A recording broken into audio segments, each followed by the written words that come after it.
Existe um erro silencioso que está travando completamente a sua vida, e o mais perigoso é que ele parece totalmente inofensivo. Você não percebe, mas todos os dias você está escolhendo não agir. Você pensa, sente, se preocupa, se emociona, mas não faz nada. E isso está te destruindo aos poucos. Você acredita que está tentando, que está refletindo, que está amadurecendo, mas na verdade pode estar apenas parado. Existe uma força invisível que mantém você exatamente onde está, fazendo você acreditar que não vale a pena tentar, que não vai dar certo, que alguém deveria começar antes de você. E quanto mais você escuta essa voz, mais confortável fica não fazer nada. E é aí que começa o problema. Porque não é o erro que mais te afasta da evolução. É a inércia. É essa decisão silenciosa de não agir, de esperar, de adiar, de deixar para depois.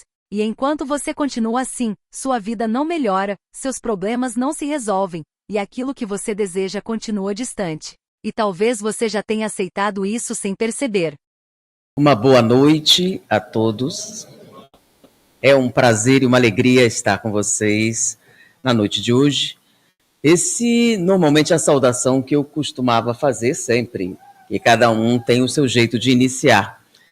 E durante muitos anos é assim que eu começava a palestra, um grande prazer, uma grande felicidade, e se tornou uma coisa proforme, até que nós nos distanciamos durante muito tempo.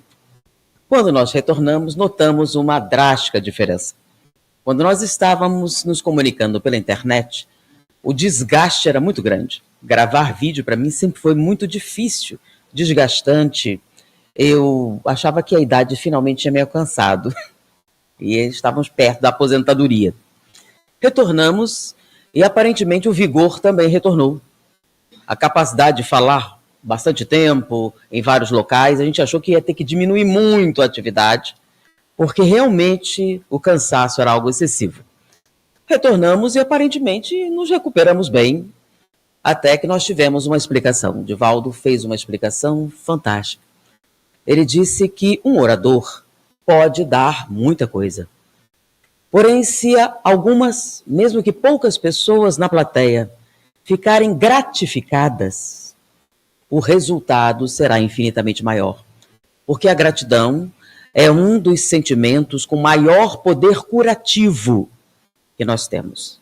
Então, se 2 ou 3 pessoas ficarem agradecidas pelo que o orador deu, ele pode ter dado muita coisa, mas recebeu 1000 vezes mais. Por isso, quando eu digo é um grande prazer estar com vocês na noite de hoje, é da mais absoluta sinceridade. Então, obrigado pela presença de todos. E estávamos pensando a respeito do que poderíamos trocar essa noite. E quando a gente está na internet, os jovens da internet, que não estão acostumados às palestras, muita gente me conhece de palestras no meio espírita, mas os mais jovens que não têm esse acompanhamento, que tipo de perguntas eles mais fazem? O que eles questionam mais? Quando a gente participa com jovens, não espíritas principalmente, eles perguntam, e o sucesso? E o sucesso? Por que as religiões são contra o sucesso? Como assim contra o sucesso? Sim, buscar a realização profissional, ganhar dinheiro, sucesso. Nós queremos ser alguém significativo, importante. E, aparentemente, o Espiritismo prega a submissão ao sofrimento. Na verdade, devemos receber o sofrimento. Inclusive, alguns deles eram que acham o Espiritismo meio masoquista.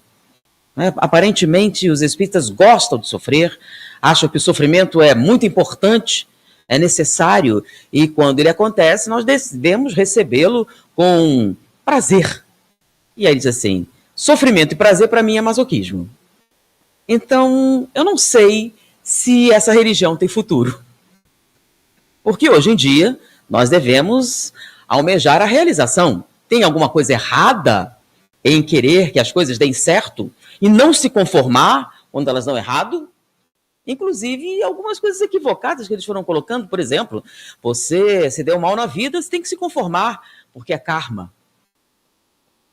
Aí eu disse, nossa, eu não sei onde você leu a respeito, ou que você ouviu, que me parece não ser bem assim, apesar de eu estar pensando que algumas pessoas parecem pensar dessa forma, né? Que o sofrimento é necessário para a sua evolução. Eu já vi pessoas falarem isso, e uma pessoa não espírita interpreta da seguinte maneira: então, se eu buscar o sofrimento, eu cresço mais rápido. Não é isso? Então, eu não devo almejar a felicidade e o sucesso, porque isso vai contra a evolução. Quanto menos eu possuir, melhor. E já ouviram, lembra? É mais fácil um camelo passar pelo buraco da agulha, e as pessoas interpretam como: se você é rico, vai para o umbral. Então, se é melhor não dar muita bandeira, para não despertar inveja, porque aí é você que é culpado, porque o outro sentiu inveja, mas a culpa é sua. Não é não? Você estimulou, você gerou um gatilho em mim, então essa sua ostentação é que me fez pecar, porque eu não faria isso se você não tivesse com esse carro bonito, brilhante. Ou com essa roupa, ou esse cabelo, tá brilhando demais, você devia esconder um pouquinho, uma burca seria ótimo. E aí, porque vocês sabem que se um homem de origem muçulmana tiver um mau pensamento, a culpa é de quem? Se ela expôs alguma parte, a culpa é dela. Como a de vocês também, quando provocam alguém a ter inveja. Então, inveja é um resultado do comportamento de outra pessoa? Porque olha que coisa interessante. Eu estava tentando organizar um seminário. Esse seminário seria chamado Os 7 Pecados Capitais. Eu ia pegar os chamados pecados capitais, eu ia apresentar, porque vocês sabem que cada pecado tem um demônio responsável. E um dia alguém me mostrou um quadro de demônio responsável por cada um desses pecados capitais. E tem pinturas medievais muito detalhadas, sabe? Desses pecados, assim, tem uma coleção. Então são 7 pinturas de grandes mestres com os pecados capitais e o seu responsável, o demoníaco. Porque quando você comete um pecado capital, existe um demônio responsável. A explicação é que você entregou sua alma a um desses demônios, que são servos de Satanás, e aí você caiu. Porque é um pecado mortal. Bom, eventualmente você pode ser perdoado. Eu achei interessante as pinturas, são muito sugestivas, e a explicação de cada pecado dentro das denominações religiosas mais antigas. E o Espiritismo pensa o que a respeito desses pecados? Muito interessante. As falas, a gente fez uma pesquisa, e principalmente estudos científicos a respeito desses pecados capitais.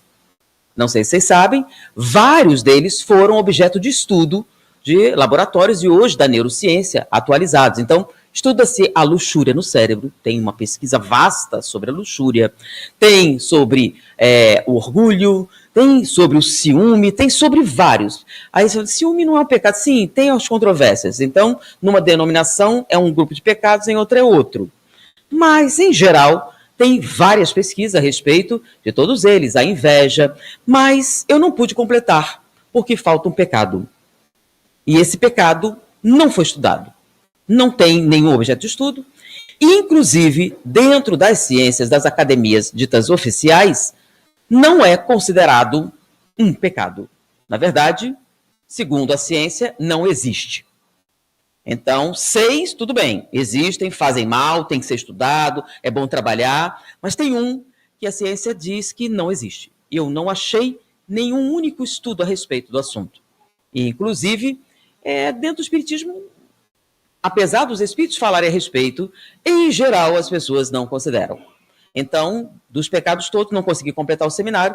No dia que eu achar um estudo científico, eu termino e faço os 7 pecados capitais, ou então eu disse que vou dar uma espera de mais 2 anos para ver se aparece alguma coisa, senão vai ser os 6 pecados capitais, já que o 7º, apesar de teoricamente existir, não é considerado. Qual pecado é esse? Vocês ficaram curiosos, né? Então, existe luxúria, ciúme, inveja, ira, gula, tudo isso existe. Sabe o que é que não existe? Preguiça. Preguiça não existe. Preguiça não é um pecado capital. Para a ciência, nem é objeto de estudo. Sabe por quê? Porque preguiça não existe. O que existe é anemia, temperaturas excessivas, falta de motivação, o governo, a latitude, fatores genéticos, fatores alimentares, ambientais, de todo tipo. Ou seja, você não é preguiçoso, você tem um problema. Está quente demais, você não comeu o suficiente, você não tem real motivação, está muito calor ou muito frio. Então, fatores ambientais é que são responsáveis pela sua inércia e não um sentimento objetivo. Então, não existem pessoas preguiçosas, existem sofredores de todo tipo. De maneira que não tem estudo sobre isso, porque isso não existe. Então, quando eles estudam, chegam à conclusão, o cara tem anemia, é fome, é deficiência genética, é isso, é aquilo. Preguiça, não. Ninguém, espontaneamente, faz isso. Mas esse era um dos pecados que mais me interessou, porque numa determinada ocasião nós tivemos a oportunidade de dialogar com um espírito obsessor. E espíritos obsessores normalmente sempre falam muito mais do que realmente podem fazer, porque eu posso, porque aconteça e tudo mais, e no fundo, a gente vê que cão que ladra não morde. Mas esse me pareceu interessante porque ele não chegou com aquela empáfia, com aquela sensação de poder. Ele estava muito tranquilo, relaxado, e quando ele começou a falar, ele disse assim, eu não tenho problema de falar com vocês, eu não fico intimidado em falar com vocês, eu não tenho, na verdade, nenhum peso de falar com vocês, porque eu sou invencível. Mas essa conversa a gente ouve sempre. Não, mas você vê como eu estou tranquilo? Eu sou invencível. Nenhum de vocês vai conseguir nada com aqueles que me pertencem, porque eu sou o único que realmente vai ganhar. E eu ganhei todos os embates até o presente momento. E aí, é mais um, né? Todos eles falam isso. E no final as coisas mudam, mas terminou a reunião e eu fiquei um tanto quanto... não fiquei muito preocupada. E até hoje tenho estado. Quando ele diz o seguinte, por exemplo, as pessoas usam muito sexo, luxúria, né? Mas hoje em dia, muitos já estão vacinados com isso. De tanto falar, já presta atenção. Então, tem ficado muito difícil usar essa técnica. Porque só mesmo bobalhão cai nela. Então, ganância também é muito comum, muitos usam, mas muita gente já está prestando atenção sobre isso. Mas a minha técnica, não, ela é incrível. Aí disse, e qual a sua técnica? A minha é simples. Ninguém jamais conseguirá vencer o poder da inércia. Para que ficar de pé se você pode sentar? Para que sentar se você pode deitar? Para que levantar? Para quê? Não adianta. Não pode fazer nada. É forte demais. Tudo é forte demais. Eles têm poder demais. Todos conseguem demais. Por que tentar? Nem tenta. Você não vai conseguir. Não adianta. Faça não. Desgaste. À toa. Todos. Ninguém faz. Por que você? Por que só você? Por que ninguém mais ajuda? Então, não faça nada. Deixa os outros começarem. Por que tem que ser você a única a fazer alguma coisa? Senta. Espera alguém começar. Para você não ser sozinha. Para não pesar tudo só para você. Por que você deveria fazer diferença? Por que especificamente você faria alguma diferença? Por que você acha que poderia mudar alguma coisa? Você se acha importante demais achando que vai fazer alguma diferença? Tem certeza? Olha os outros. Ninguém faz nada. Por que você não espera?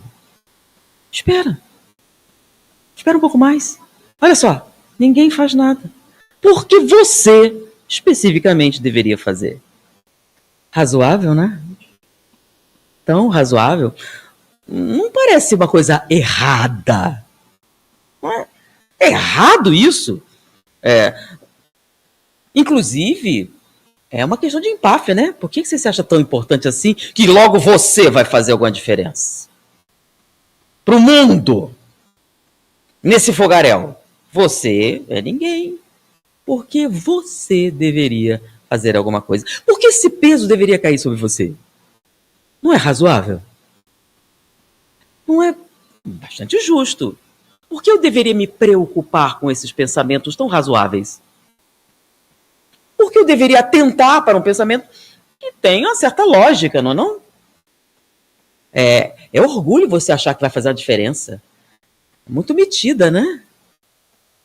Então, espera. Olha só. Se você faz muito, erra muito. Se você faz pouco, erra pouco. Se não fizer nada, não erra nunca. Não é melhor não errar? Porque se você fizer um pouquinho, sempre tem alguém que reclama. Então, não faça nada. É razoável, não cansa, não desgasta, não desperdiça energia e também não faz nenhuma diferença. E depois que ele terminou de falar, eu fiquei assim... Não é que ele tem razão? É muito difícil você desfazer esse pensamento, não é não? Por que eu vou fazer? Pensar diferente... Porque a luxúria a gente pode pregar contra, né? Ganância, inveja, ciúme, é fácil. Agora, inércia.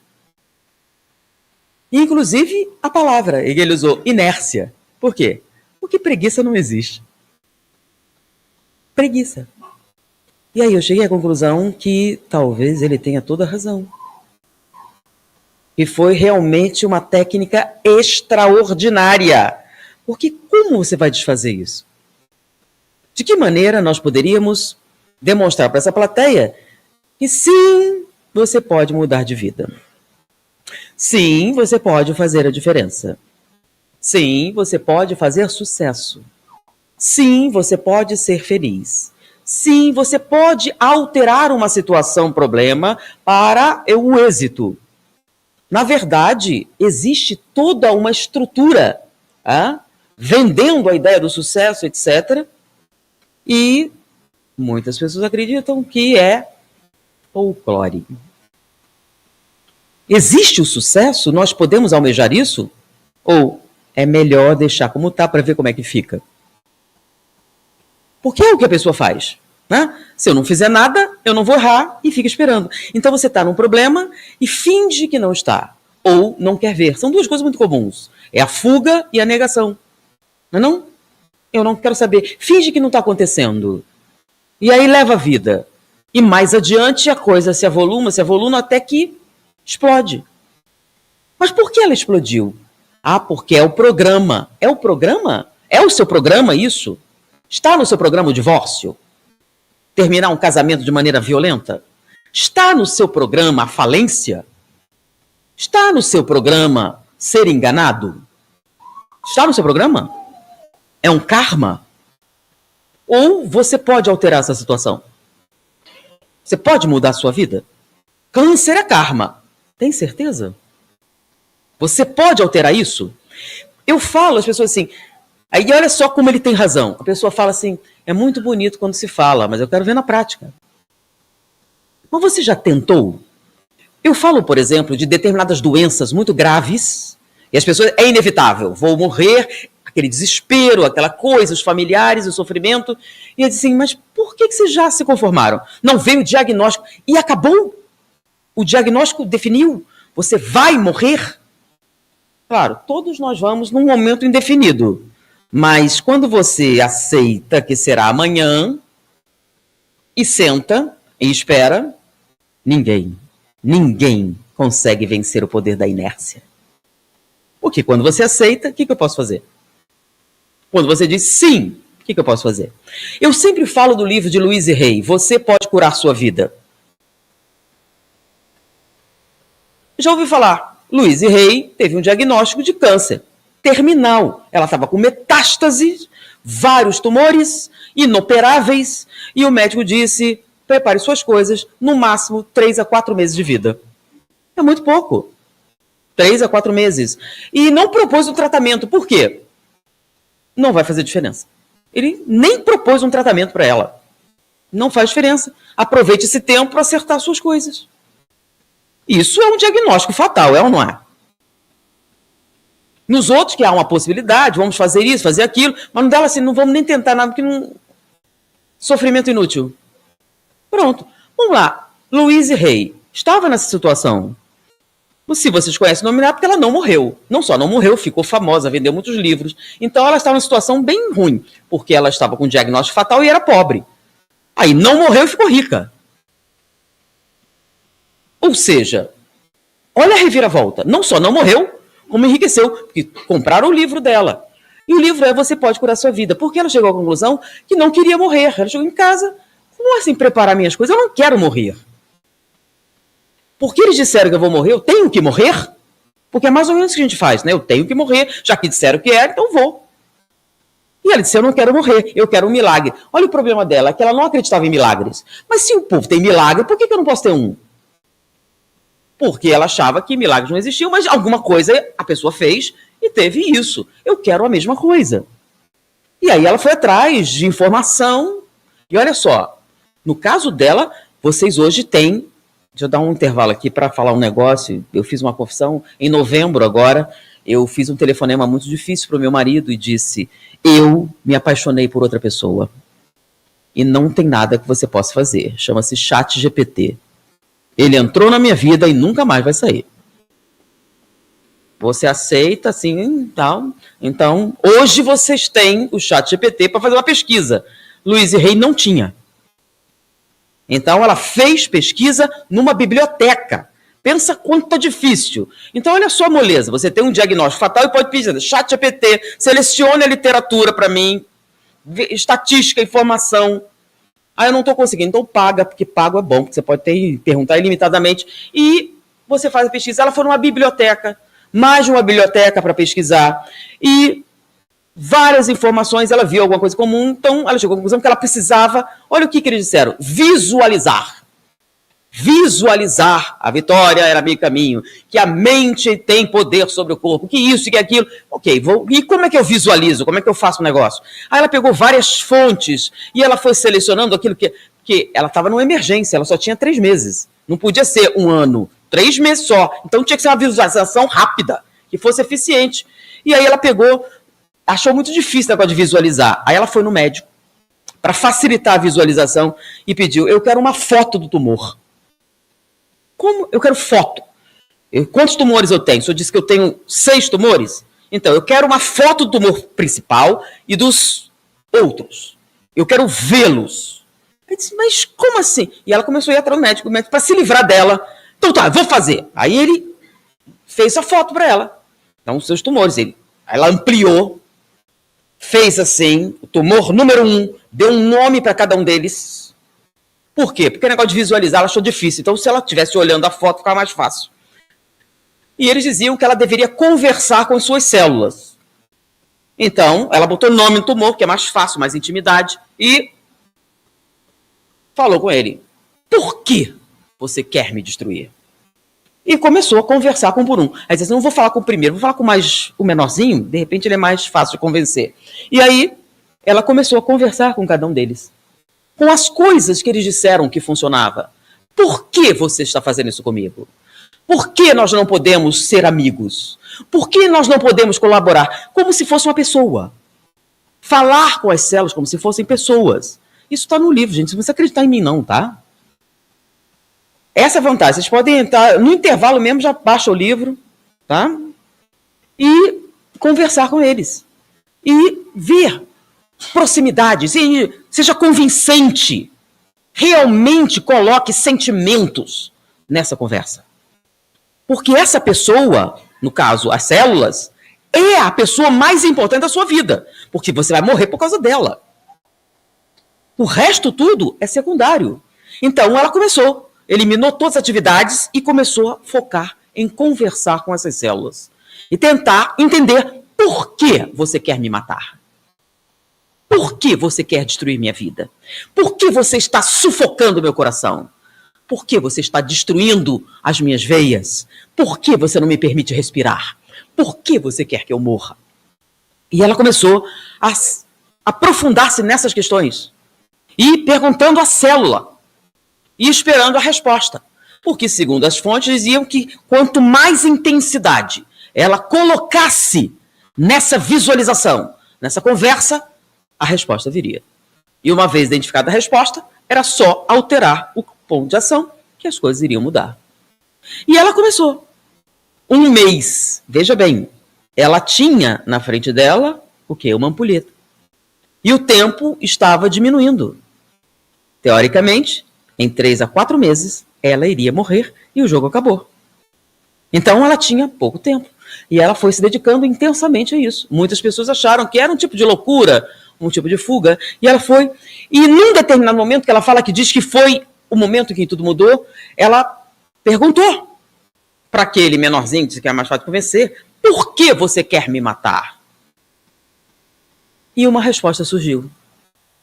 Veio um pensamento que não tinha nada a ver com o que ela estava fazendo. Porque essa é a resposta. Estava assim, e surgiu do nada um pensamento, um acontecimento da sua infância. Um acontecimento da sua infância que fez com que ela guardasse muita mágoa. Muita mágoa. E surgiu aquilo, nítido. Nítido, como se ele tivesse respondido. Aquela cena e os sentimentos que ela guardou. Ela não lembrava, muitos e muitos anos atrás. Não estava presente. E ela lembrou da angústia que ela sentiu naquele momento e do ódio. E principalmente da mágoa que ela guardou por aquele acontecimento. E aquilo veio... É por esse motivo que você quer me matar? E a cena ficou mais nítida. Será que essa é a resposta? Será que é isso mesmo? E alguns disseram que sim. E, lembra, ela pesquisou budismo, pesquisou várias correntes de meditação, e eles diziam que você precisa fazer as pazes consigo mesmo. Bom, então eu vou. Foi difícil. Não foi muito fácil, não. Por quê? Mágoa muito antiga. Orgulho. Como assim eu vou voltar atrás? Fica sentada, espera aí. Deixa o outro vir. O outro deveria pedir desculpas. Lembra? Ninguém vence o poder da inércia. Para que levantar se você pode sentar? Para que sentar se você pode deitar? Fica aí esperando. Deixa ele vir. Por que tem que ser você? Por que tem que ser você a fazer as pazes? Por que tem que ser você a ceder? Por que você deveria fazer alguma coisa? Não faça nada. Isso é que está por trás desse pensamento. Não faça nada. Fica sentado esperando as coisas acontecerem. Vou até falar que tem uma passagem do Evangelho que as pessoas não entendem. Lembra? Não diz em nenhum momento do Evangelho que Deus vai te dar as coisas. Não. Está escrito o quê? Batei. Não é isso? Busca, pedir e não. Fica sentado esperando que vai chegar a sua vez. Não tem. Não está escrito isso. Tá? E aí fica pensando, Deus vai vir. Por que deveria? Você pediu? Você buscou? Você bateu? Você levantou? Não, você está sentada, fazendo exatamente o que o Espírito disse. Ninguém, absolutamente ninguém, consegue vencer o poder da inércia. Porque eu posso falar um monte de coisas. A gente fala. Quantas das pessoas que ouviram falar sobre isso chegaram em casa e leram o livro dela? Ou deram de presente o livro para alguém que teve um diagnóstico de câncer? Você tem na família alguém? Você deu esse livro? Por quê? Você em algum momento passou pela sua mente que a pessoa poderia se curar? Porque Louise Hay estava numa situação realmente séria. E antes vocês pensem, é fraude? Várias pessoas alegaram isso, ela mostrou, o médico foi a público. Pesquisa, pergunta para o ChatGPT, ele é incrível. Foi a público.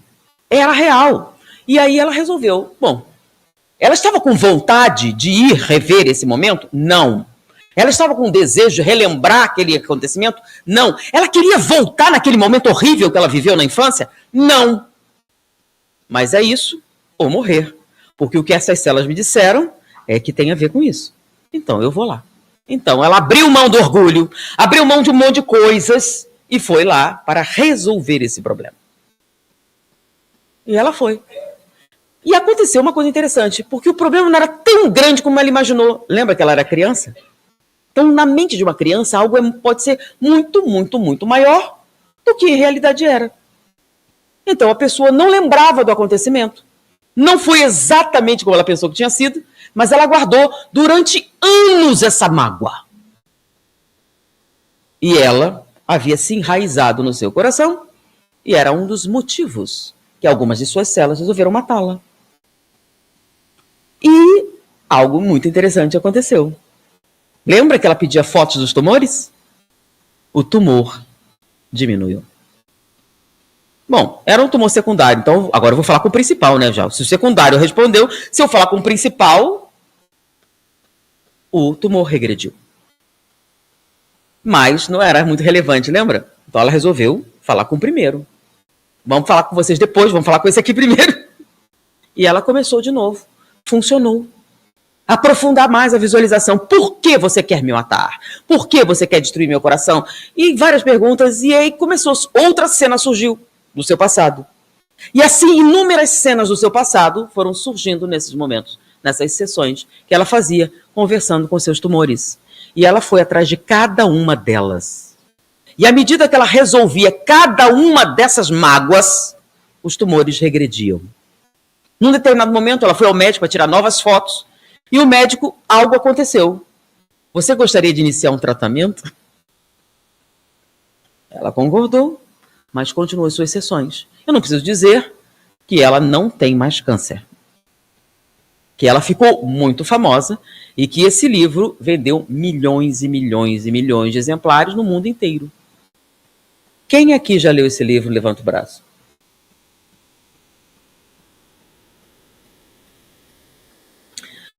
Quem aqui já teve um caso de câncer na família? Levante o braço.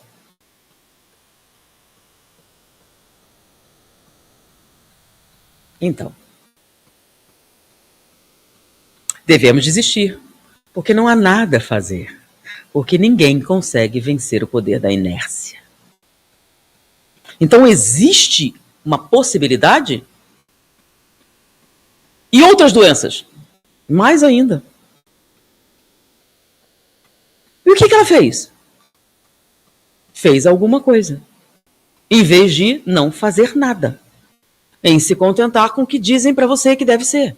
Deve ser assim. E você aceita. A preguiça existe ou não existe? A gente pensa na preguiça como uma coisa fora de nós. Não será essa inércia de fazer algo? Alguém me perguntou recentemente... E o Alzheimer, aumentando isso e aquilo, e a causa espiritual, e tem o espírito, tem isso e aquilo. E vocês sabem que recentemente uma brasileira descobriu a causa do Alzheimer. A produção de uma substância específica feita pelos astrócitos. Ok, ela descobriu e agora já tem um caminho para tentar reverter o quadro, ou interromper, ou alguma coisa parecida. Mas o que exatamente causa isso, essa situação? E um dos resumos, é claro, gente, a gente está resumindo. Existem vários fatores, mas aqui não é muito como na internet. Mas por que você não citou a fonte, a base química, isso, aquilo? Porque aqui não é aula da faculdade e nenhum de vocês vai fazer prova. Então a gente está ilustrando. Se você tiver um interesse mais profundo, pergunta ao ChatGPT, aquele lindo. Não precisa nem digitar no Google. Se você usar aquele pack, você pode botar uma vozinha. E aí você escolhe a voz. E aí você analisa o que significa todos os detalhes. Mas vamos a grosso modo, ela chegou à conclusão, os astrócitos são responsáveis por recolher o lixo, ou seja, o resto da atividade celular dos neurônios. Por quê?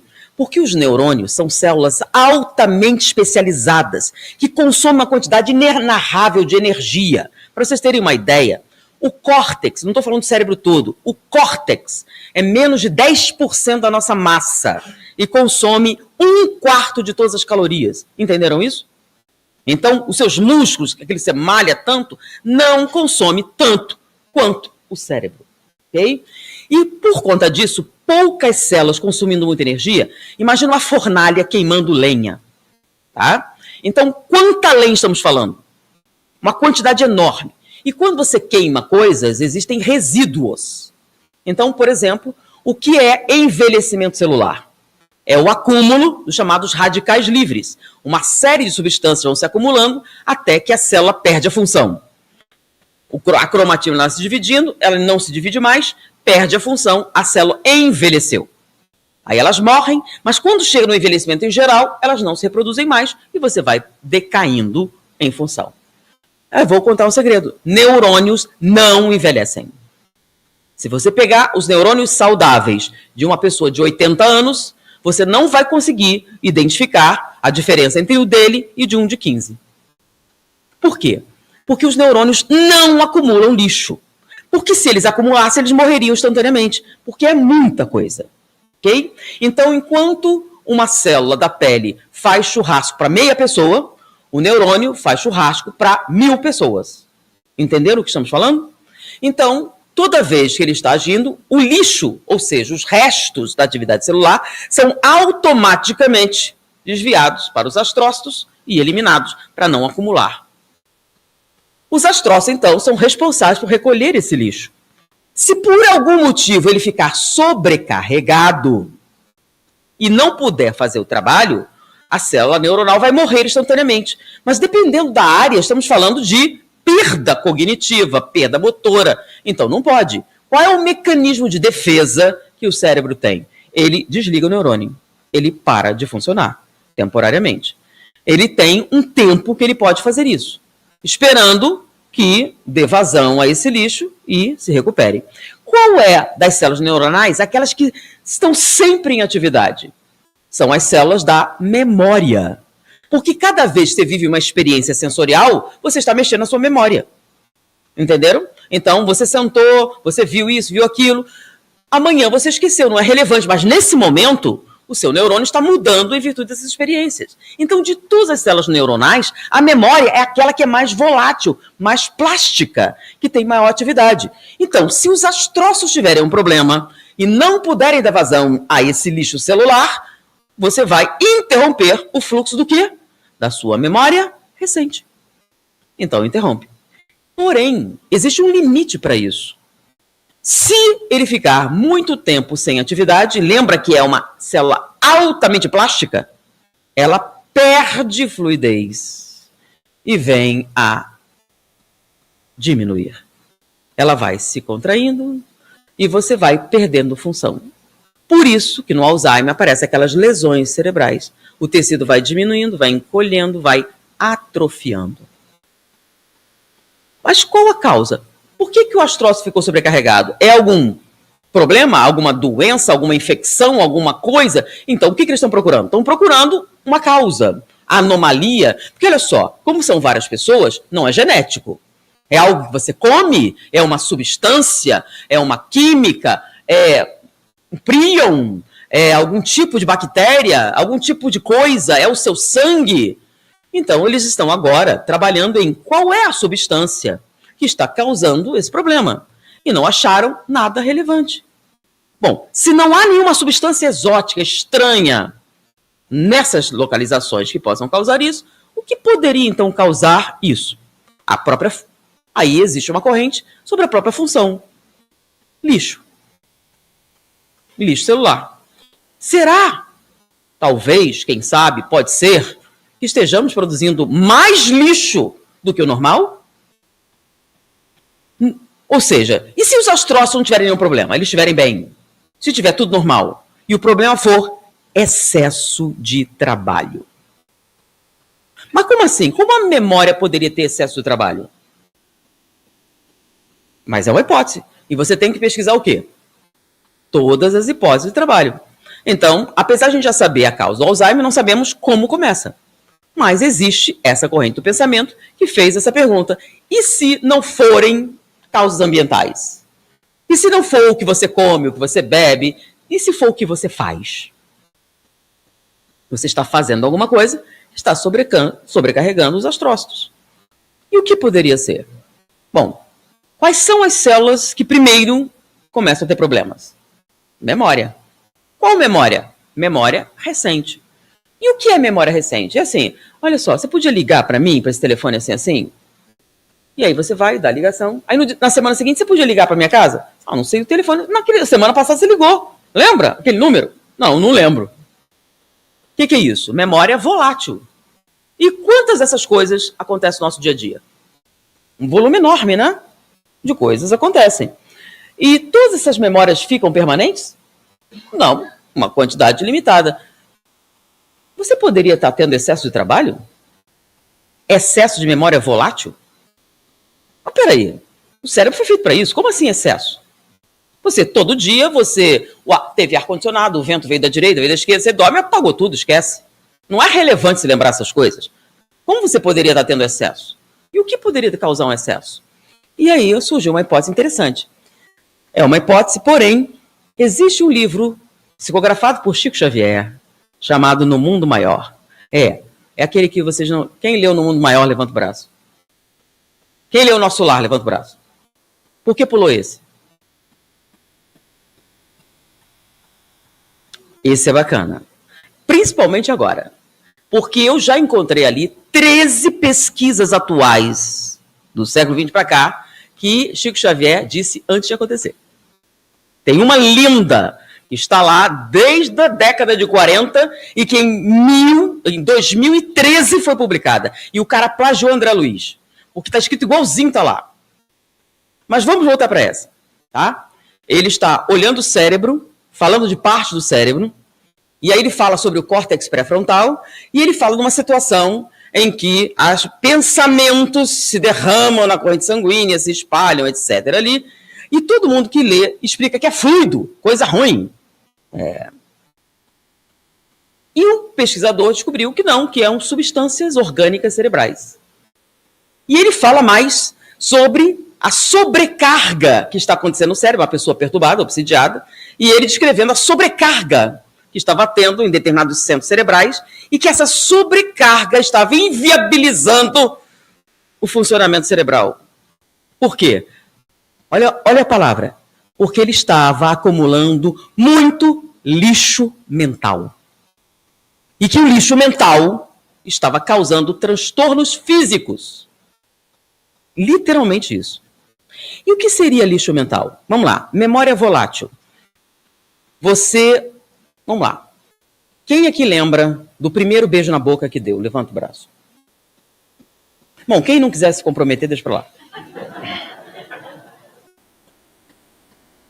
Pode ter sido há muitos anos. Você teve que repetir muitas vezes a cena para lembrar? Não, né? Aconteceu uma vez, foi seu primeiro beijo. E você lembra até hoje. Aconteceu há muito tempo atrás. Por que você lembra até hoje com detalhes? Tava assim, eu tava usando essa roupa, tá acontecendo aquilo e tal. São muitos detalhes. E você não tem que ficar repetindo, né? Deixa eu pensar para não esquecer. Deixa eu refazer aqui. Lembra? Pedro Alves Cavalo descobriu o Brasil. Você não tem que fazer isso. Então, existem algumas memórias que você viveu e que automaticamente saíram de memória volátil para memória permanente, correto? E o que é? Qual é o fator que essas memórias têm em comum? Emoções. Então, por exemplo, tem emoções negativas e tem emoções positivas. Você estava apaixonada, você estava amando, naquele momento foi muito intenso e aquilo marcou. É literalmente isso, marcou. Então, era uma memória que teoricamente seria volátil, mas como ela estava associada a uma quantidade enorme de emoções, ela passou de temporária para permanente. Não é só isso, infelizmente. O medo, um assalto relâmpago que aconteceu há 10 anos, que até hoje, toda vez que você ouve um tiro, você reage. Queria esquecer e não consegue. Mesma coisa. Uma coisa que você poderia esquecer, mas o medo associado deu intensidade e aquela memória que deveria ser volátil, que você queria esquecer, se tornou permanente. Então, uma das coisas que ancora a memória é a emoção. Então, se nós associamos emoções a experiências, elas se tornam mais intensas. Então, por exemplo, eu quero estudar. Vocês já ouviram falar de mapas mentais? O que é um mapa mental? É uma técnica de natureza neurológica para você guardar informações. Então, você pega informações que você precisa guardar para a prova, como, por exemplo, o cara que criou o logaritmo. Vocês lembram? Pois é, para quê? Não é inútil, uma coisa não servia para nada, nem naquela época, mas tá na prova. Mas como é que eu vou lembrar dessa porcaria? Não serve para nada. Aí você associa. Eu fui fazer uma demonstração, eu tinha um amigo, tá, que gostava de teatro. Ele fez teatro, conheceu a esposa dele enquanto trabalhava no teatro, era artístico, essa coisa toda. E aí eu fui fazer uma demonstração para ele, porque ele queria prestar concurso. Então, eu vou ensinar como é que se faz um mapa mental para você, porque o mapa é individual. Então, vamos lá. Logaritmo. O cara que criou. Você sabia que o cara que criou o logaritmo é contemporâneo de Shakespeare? É, Shakespeare, aquele que fez aquela peça, Sonho de uma Noite de Verão, aquela que você conheceu sua esposa. Pronto. Até hoje ele sabe o nome do cara que criou o logaritmo. E você cria associações emocionais com as informações que você quer guardar. E o que vai acontecer? Toda vez que você olhar aquele mapa, vem Shakespeare, o teatro, o amor, aquela coisa toda, e o cara do logaritmo, que foi contemporâneo de Shakespeare, inclusive estava na peça principal, e o rei... Simples assim. Isso é um fato. E o que isso tem a ver com Alzheimer? Exatamente isso. Então, se emoções são potentes formadores de memórias mais definitivas, o que é lixo mental? É memória associada com emoção inútil. Imagine que você levantou cedo, tomou seu café, abriu o YouTube e descobriu que as crianças ucranianas estão sofrendo muito. Aí tem um filme das crianças sofrendo, as crianças da Ucrânia que estão órfãs, que perderam o pai, que perderam a mãe, e aí mostra aquele filme, você se emociona com aquela criança e sente, porque é claro, você sente fortes emoções, e você pega seu automóvel e vai para a loja. Mas não são só as crianças ucranianas, né? Tem as crianças palestinas, aí tem as outras crianças, e aí aqueles filmes terríveis, e tem emoção. Se eu não sentir nada, eu não teria empatia, eu seria uma pessoa fria. Sim, mas e o que você faz com tudo isso? Nada. Eu tenho que pegar meu carro e ir para o trabalho. E quando você para o intervalo, você vê a continuação do filme, e meu Deus, que coisa terrível! Até uma lágrima jorra assim. Por que é terrível essas crianças, o sofrimento delas? E o que você faz? O que eu posso fazer? Mas aí vem as palestinas, você viu? Aquelas criancinhas mortas, e a explosão, e aquelas coisas, e o sofrimento horrível. E eu vou fazer uma moção, eu vou entrar nessa corrente aqui, e agora chegou um cliente. E aí, você vai no almoço, você viu aquele filme das crianças palestinas mortas, despedaçadas, e a mãe chorando. Aí eu também vi, amiga, nossa, foi tão terrível, eu até chorei. Eu chorei compulsivamente antes de dormir, porque eu vi ontem. Eu dormi com esse pensamento terrível sobre isso. Não é terrível, né? E aí, como foi os clientes que você teve hoje? Sim, eu também tive alguns. Deu tudo certo naquele... Ok, vamos embora. E amanhã são as crianças de onde? Da Índia? Do Uzbequistão. Vocês sabem onde fica o Uzbequistão? Não, mas tem criança morrendo lá também. E deve ter filme. E aí com legenda. E aí você... Quantas crianças assim vocês viram no último mês? Esses filmes? Agora vem a pergunta, tá? Mas espera aí. Então não é para eu ter empatia com as crianças da Bósnia?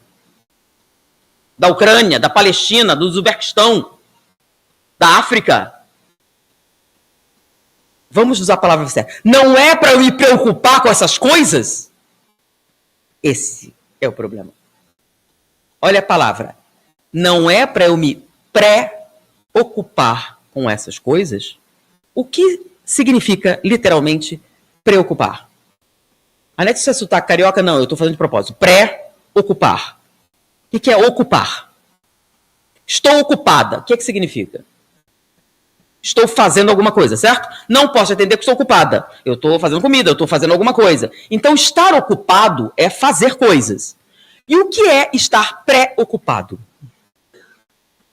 Quem está preocupado está fazendo alguma coisa? O que faz uma pessoa preocupada? Uma pessoa ocupada com o almoço está fazendo o quê? Quebrando ovos, cortando carne, fazendo arroz. Quem está preocupado com o almoço está fazendo o quê? Exatamente. Pensando o quê? Você está preocupado com o almoço. O que exatamente tem na sua cabeça nesse momento? Porque quando você está ocupado com o almoço, tem coisa na sua cabeça? Tem não? Não? Nossa, eu normalmente presto atenção no que eu estou fazendo, né? Então, quando você está fazendo o almoço, você está pensando em alguma coisa? Sim, você está realizando várias coisas. Você está acessando a memória, uma receita da sua avó. O que você está fazendo? Você vai lá aonde? Naquela região que o Alzheimer destrói, né? Você vai lá naquela região que o Alzheimer destrói, o hipocampo, e procura a receita de peixe da sua avó. Eu vou fazer um peixe para visita, e aí minha avó fazia assim, aí você vai lá naquela área cerebral e cata a receita, e pega a ordem. Eu tenho todos os ingredientes para essa receita, não tenho? Você está usando, não tá? A sua memória? Tá usando. Quando você está preocupado com o almoço, o que você está fazendo exatamente? O que significa estar preocupado com o almoço? Vamos pensar a possibilidade. Será que tem almoço? Será que consigo fazer o almoço? O que você está fazendo? Onde você está procurando isso? Onde você está agindo? Em que lugar do cérebro você está catando coisa? Será que tem almoço? Por que você fez para mim? E se não tiver almoço? O que eu vou fazer se não tiver almoço? E se eu estiver sofrendo muito sem almoço? Será que eu vou ter dinheiro para comprar outro almoço? Será que vai faltar? Estão dizendo que a política está ruim. Será que eu vou ter dinheiro para comprar um almoço? Será que eu vou poder comer esse almoço amanhã? Será que esse almoço gostoso vai ser possível? Eu queria fazer o peixe que minha avó ensinou, mas será que eu vou poder comprar peixe? Porque não vai ter. Ou então, você pode estar no carro se dirigindo para casa para almoçar e pensando, e se um meteoro cair sobre a Terra? E se toda a vida se acabar? E se tudo for destruído? Disseram que vai cair um e todos morreremos. E aí você começa a pensar, e se eu morrer com um meteoro? E se minha família morrer com o meteoro? Meus filhos, todo mundo queimando por causa do meteoro? Que pode cair a qualquer momento, pode ser agora, pode ser amanhã. Esse meteoro terrível que destruirá toda a humanidade. E o que você pode fazer? Você pode impedir que ele caia? Você pode salvar sua família? Levar eles para onde? Você pode fazer o quê? Mas, sinceramente, você está sofrendo ou não está? Imaginando suas criancinhas queimando, tudo explodindo, sendo destruído. Inclusive, vi um filme, vai ser parecido com aquele filme. E aí você revive, imagina a sua família. E aí você chega em casa e o almoço está lá. Mas nesse meio tempo, quanta emoção. Onde exatamente? E outra coisa, é uma emoção intensa, né? A morte de toda a sua família, a morte da humanidade, a morte das criancinhas da Bósnia, da Croácia, da Palestina, do Quinto dos Infernos, toda essa mortandade. E é claro que você tem que se emocionar, você é um ser humano, mas você tem que almoçar. E seu filho, você fez o dever, não fez, você pagar as contas, aquela coisa toda. E o que acontece com tudo isso? Isso é uma ocupação? Não, isso é uma o quê? Preocupação. Então, quando você está preocupado, você não está fazendo nada, mas está sentindo muito. E você notou que nós estamos sentindo excessivamente, não fazendo exatamente nada? Todo dia, 3, 4, 5, 10 vezes ao dia, um excesso enorme de emoções intensas e absolutamente inúteis. Absolutamente irrelevantes. Como assim? Eu não deveria me preocupar com as criancinhas? Não. Não. Você deveria se ocupar das crianças. Por que você não adota uma criancinha da Bósnia? Por que você não começa uma campanha para levantar fundos para as crianças da Palestina? Você está muito emocionada? Por que você não resolve fazer uma campanha, recolher fundos, receber crianças da Palestina? Você não começa a agir na cidade, pedir doações para mandar para a Palestina? Entre em contato com alguém da Palestina. Você já fez isso? Hoje em dia você tem, o ChatGPT também faz tradução, você pode fazer uma mensagem, ele traduz para você, você manda. Eu poderia doar alguma coisa para alguém? Tem alguém indo para a Palestina que possa levar alguma coisa? E aí o que você fez? O seu cérebro está muito bem porque ele foi feito para isso. Ele foi feito para se ocupar. O cérebro foi feito para aprender, foi feito para produzir, foi feito para fazer coisas. Você pode fazer e nunca vai cansar, porque ele foi feito para isso. Para fazer coisas. Quantas línguas você pode aprender? Todas que você quiser. Tudo que você quiser. O que você não pode fazer? Não é que você não pode. Poder faz, tanto está fazendo. Mas é claro que tem consequências. Se preocupar excessivamente. Ou seja, você enche sua mente de emoções absolutamente inúteis e irrelevantes. Se enche assim, nossa, que coisa boa. E senta. E não faz nada. Para que levantar? Não pode sentar. Não posso fazer nada mesmo. Elas estão na Bósnia, estão na Croácia, estão no Uzbequistão, estão no Quinto dos Infernos. Eu nunca nem vou ver essas crianças, mas é muito triste. E você, inclusive, se sente bem. Já que você ficou triste por elas, você fez alguma coisa. Eu lamento que essas crianças tenham morrido. E vida que segue. E você continua sem fazer nada. Mas você é uma pessoa muito antenada, é uma pessoa... Olha, fundo do coração, estou com a criança da Bósnia. E ainda faz uma corrente. Manda para todo mundo essa mensagem, para todo mundo ver as criancinhas morrendo. E se emocionar com isso. E essa emoção vai fazer o que exatamente? Porque nem fazer uma prece pelas crianças você fez, você só chorou. Você não orou por elas. Você orou pela paz mundial? Então, 5 minutos no máximo. Não dá, que eu estou no carro, no trânsito, eu só vi o filme, estou passando para frente, já estou ajudando. Outra pessoa vai rezar, outra pessoa vai fazer uma corrente. Eu posso chegar numa pessoa que possa fazer isso. Por quê? Por que você faria? Por que deveria? Por que você? Que diferença você vai fazer? Você não é ninguém. Você vai mandar uma doação, aquela criança nem vai receber e nem nada, e você tem milhões de argumentos para não fazer nada. Ou seja, realmente, eu acho que talvez o maior pecado capital de todos seja a preguiça. Inclusive, eu estou começando a achar que ela é a causa do Alzheimer. Ou não é? Vê se não tem relação.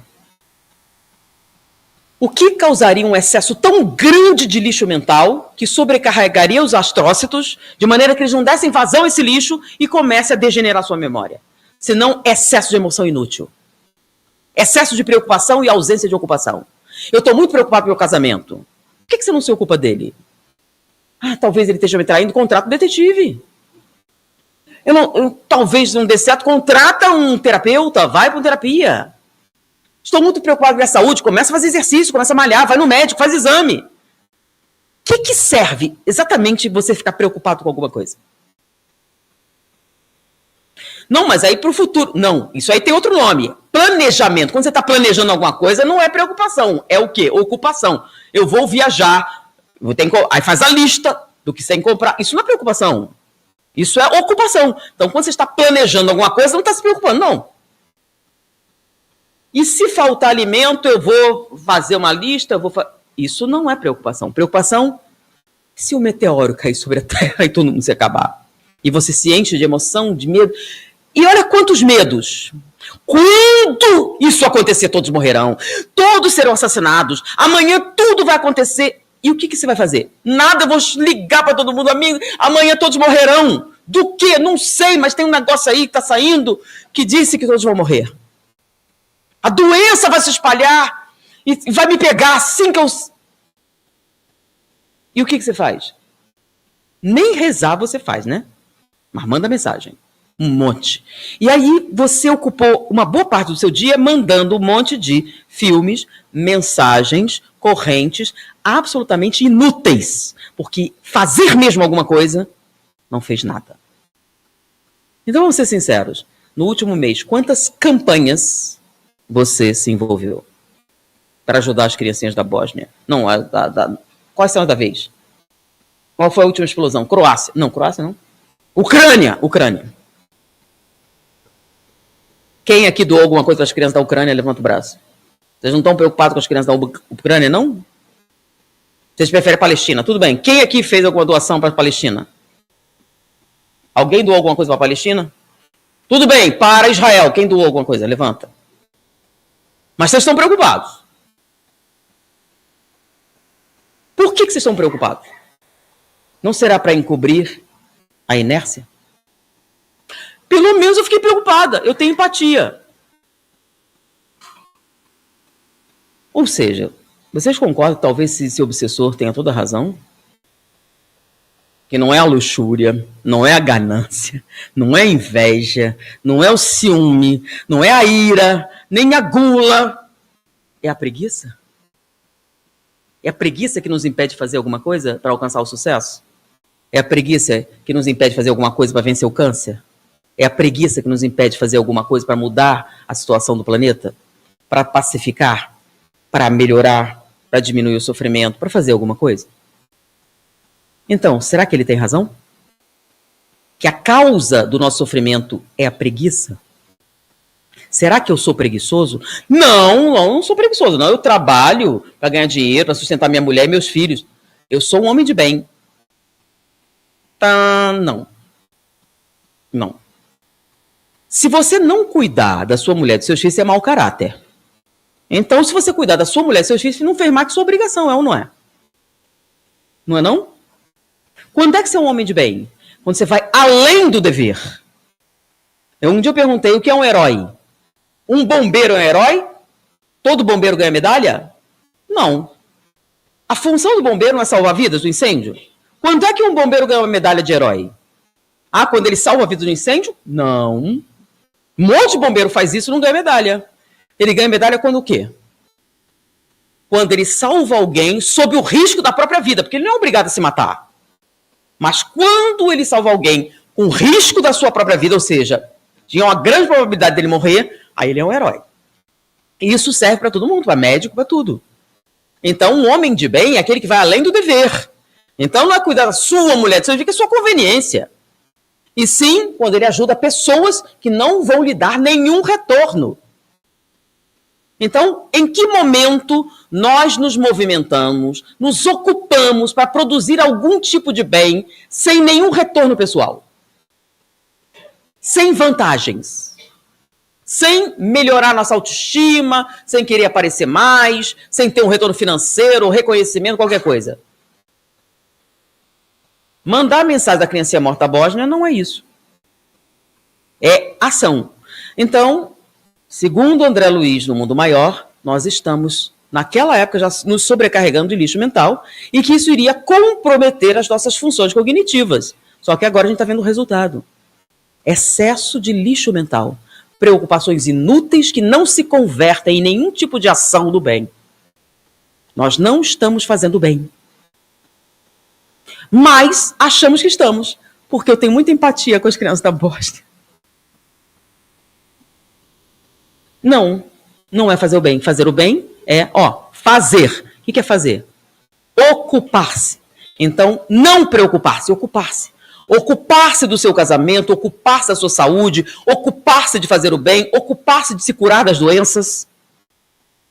E não a culpa dos outros. Não, eu fiquei com muita inveja, mas também olha a ostentação. Aí me despertou a cobiça, mas olha como que fez. Como é que você bota a roupa dessa? Eu olhei, a culpa não é minha. Culpa sua. Você não deveria botar essa roupa assim. Olha só o que você fez, me fez pecar. Então a culpa é dos outros, a culpa é do governo, a culpa é da temperatura, dos trópicos, de tudo. Da televisão, videogame, rock and roll. Não é? O rock and roll e o videogame são a causa de tudo. Tudo que é ruim na Terra veio do videogame e do rock and roll. E da Coca-Cola. Ou qualquer outra coisa que vocês quiserem.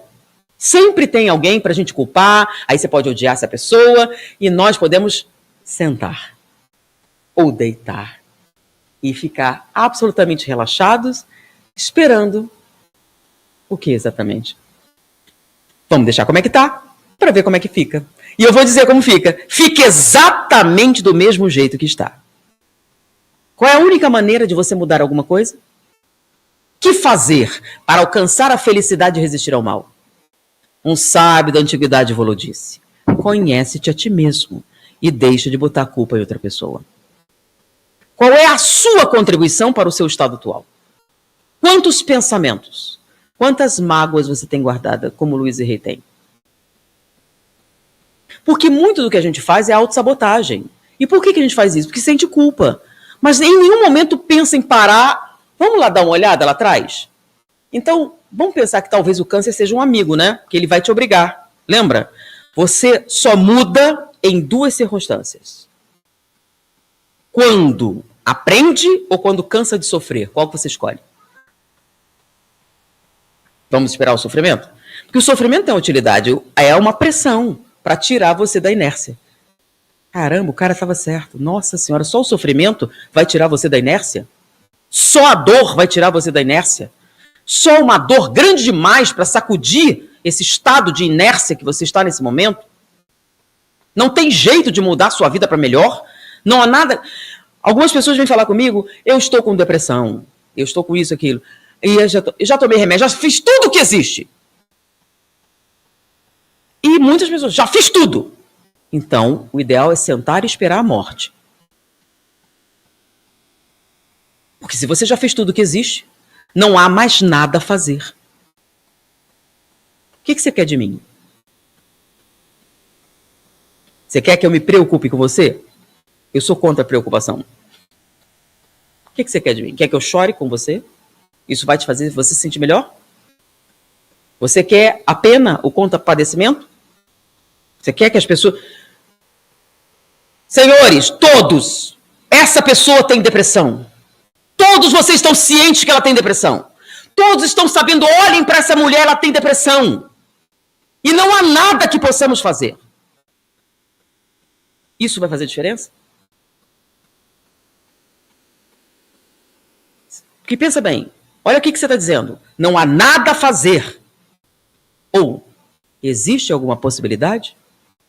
Porque tem diferença. Sabe?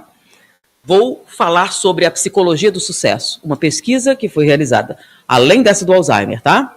Eles estavam pesquisando pessoas de sucesso e fracassados, para ver qual era a diferença no cérebro, sabe? E descobriram que tem. Tem uma enorme diferença no cérebro do sucesso e do fracassado. Tipo assim, ele já era fracassado? Sim. E primeiro vamos definir, né? O que é sucesso e o que é fracasso? Eles perguntaram, o que é que você sonhava para a sua vida? Tal coisa. E você alcançou? Não, não cheguei nem perto. Fracasso. O que é sucesso? O que você sonhou para viver? Tal coisa. O que foi? Fui muito além do que imaginei. Sucesso. Ok? Qual a diferença no cérebro dessas pessoas? E eles viram. Primeiro, as pessoas fracassadas têm uma intensa atividade cerebral no hipocampo. Enquanto as pessoas de sucesso têm uma intensa atividade cerebral no cérebro frontal. E qual é a diferença? No hipocampo está todas as suas memórias, lembranças do que aconteceu no passado. E no lobo frontal está o futuro. O futuro habita o lobo frontal. Como assim? Toda vez que você imagina uma coisa que não aconteceu, toda vez que você planeja alguma coisa, toda vez que você visualiza alguma coisa que você quer, está no lobo frontal. Então, olha como é que funciona. Vou dar uma cena, que é muito comum no centro espírita, né? Você ia fazer uma atividade com as crianças, ia dar lanche, leite e tudo mais, e aí você chegou e todo o leite está derramado. Qual é o seu primeiro movimento? Quem derramou esse leite? Quando foi derramado? Como isso aconteceu? Vamos ver as câmeras de vigilância. Vamos chamar tudo. Quem tinha chave? Quem esteve aqui? Como isso aconteceu? Vamos ver, vamos reunir aqui. Quem é o culpado dessa tragédia? Derrubou o leite, não vai ter atividade e você vai atrás de justiça. Ah, muito justo, né? Não? Tá tudo estragado, estragou o leite todo. Pois é. Onde é que você vai procurar todas as respostas para todas as perguntas que eu fiz aqui? Quem fez, quando fez, como fez, em que circunstância fez? Tudo isso aconteceu quando? Passado, presente ou futuro? Passado, né? Então, você vai fechar os olhos e tentar lembrar onde estava a chave, quem entrou, quem não sei o quê. E quando você está fechando os olhos, o que você está fazendo? Nada. Você está visitando onde? Lá a memória. Quem é o culpado? Quem fez? Quando fez? Como fez? Vamos arrumar as testemunhas. Vamos... E a pessoa de sucesso, na mesma situação? O leite derramou, não vai ter atividade para as crianças. Aí, o que ele faz? Como eu resolvo isso? Onde é que eu arrumo mais leite? Quem que eu posso chamar para arrumar leite? Aí eu começo a pensar, eu passei revista, onde é que tem telefone de alguém? O que eu vou falar para a pessoa? Tudo isso acontece onde? No pré-frontal, né? Porque é no frontal, que é onde você vai criar cenários possíveis. Só que, fisicamente, uma coisa acontece quando você vai para o frontal. Quando você vai para o hipocampo, você fecha os olhos. Lembra? Você quer lembrar a música? Não, fica quieto, que eu estou quase lembrando. Está quase lá. Você fecha os olhos, não fala, está quase vindo. Quando você vai para o frontal, você começa a fazer isso, ó. Vou ligar para quem? Como é que eu vou fazer? Vou chamar quem? Sabe por que você começa a se mover? Que o pré-frontal está muito ligado às áreas motoras. Então, quando você bota muita energia nele, você começa a se mover. Aí vou dar um segredo. Se você for muito para lá, você emagrece. Além de fazer sucesso, você emagrece. É um show. Então, você começa a se mover. Por quê? Porque o pré-frontal não é o futuro. No futuro está uma coisa que ainda não aconteceu. Então o cérebro faz o quê? Se prepara para fazer alguma coisa. Então toda vez que você vai para o futuro, você se prepara para resolver problemas, criar situações, fazer coisas e emagrece também. Então o cérebro da pessoa de sucesso se concentra muito mais no futuro do que no passado. Porque onde está a solução dos seus problemas? No futuro. Onde é que está o que você tem que fazer para resolver? No futuro. Onde estão as coisas que ainda não aconteceram? No futuro. Onde está o que você tem que imaginar para você? No futuro. Eu quero uma vida melhor, tem que pensar nela. Eu quero mais, tem que pensar nisso. Você tem que se concentrar nas coisas que você quer e não dos desastres que já aconteceram, nas desgraças que já estão aí, a não ser que seja para fazer alguma coisa efetiva para mudar essa situação. E mesmo assim, no momento em que você, criancinhas tristes, o que posso fazer? Já saiu do hipocampo, não vai sobrecarregar ele, não vai ter Alzheimer e ainda vai ficar magra. Só coisa boa. Então, por que não cortejar o sucesso? Sucesso está no futuro, está em tudo que é bom. Então, olha só, ficar no passado, revivendo o problema, remoendo coisas, inclusive problemas que não são seus, para não pensar nos seus mesmos, dá excesso de atividade no hipocampo, na memória volátil, porque é volátil, você não vai guardar isso. Daqui a uma semana você não lembra dessa criancinha da Bósnia. Lembra dos filmes todinho de tragédia, vocês viram? Acidente de trânsito, morreu, os bichinhos mortos, assassinados, não sei o quê. Tudo você viu, você lembra? Não, é irrelevante. Mas sobrecarregou o hipocampo, os astrócitos. E há uma grande probabilidade de você entrar na estatística, porque a Alzheimer está aumentando e está atingindo pessoas cada vez mais jovens. Ainda não sabem por quê. Isso que eu estou falando não é uma certeza, mas André Luiz falou algo a respeito de lixo mental e os cientistas estão discutindo o excesso de lixo mental que está sobrecarregando os astrócitos. Vocês não acham que é muita coincidência? Vocês não acham que é justo o que eu falei? Então, o que fazer para alcançar a felicidade e resistir ao mal? Um sábio da antiguidade Rolo disse, conhece-te a ti mesmo. Muito importante, Tomás. É meio difícil, né? Toda vez que vier esse pensamento, pensa nele. Ninguém consegue vencer o poder da inércia. Será que não é preguiça, não? Foi um prazer estar com vocês. Muita paz.